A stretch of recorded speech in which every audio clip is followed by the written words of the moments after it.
नमस्कार मित्रों, मैं हूं आचार्य प्रेम शंकर त्रिपाठी। आज हम आपको बताते हैं कि हमारी जन्मपत्री में कौन सी राशियां किस तत्व की होती हैं। तो देखिए, जो ज्योतिष की 12 राशियां हैं, मेष, वृष, मिथुन, कर्क, सिंह, कन्या, तुला, वृश्चिक, धनु, मकर, कुंभ और मीन। इसमें 1, 5 और 9 ये अग्नि तत्व की राशियां हैं, अर्थात मेष, सिंह और धनु राशि ये अग्नि तत्व में आती है। दूसरा वृषभ, कन्या और मकर, अर्थात 2 नंबर की राशि, 6 नंबर की राशि और 10 नंबर की राशि पृथ्वी तत्व में आती है। तो 1, 5, 9 फायर एलिमेंट, 2, 6, 10 अर्थ एलिमेंट, 3, 7 और 11 अर्थात मिथुन, तुला और कुंभ ये वायु तत्व की राशियां हैं, ये एयर एलिमेंट होता है। और 4, 8 और 12 अर्थात कर्क, वृश्चिक और मीन ये वाटर एलिमेंट है, अर्थात जल तत्व की राशियां हैं। आपकी जन्मपत्री में कोई ग्रह अगर खराब होता है, जिस तत्व की राशि में बैठता है, उस तत्व के उपाय कराने से आपको उत्तम लाभ प्राप्त होता है।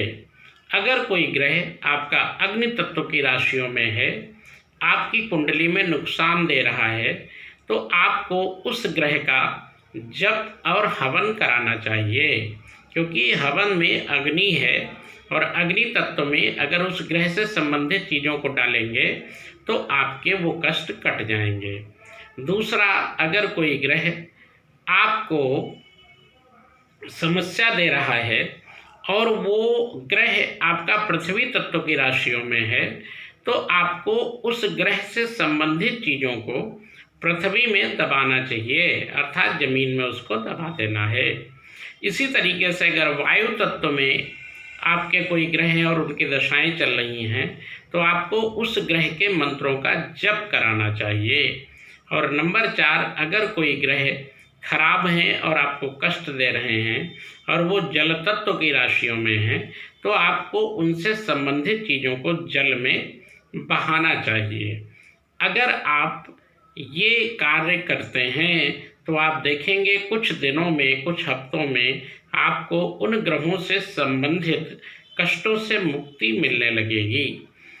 अब डिपेंड करता है कब तक करें।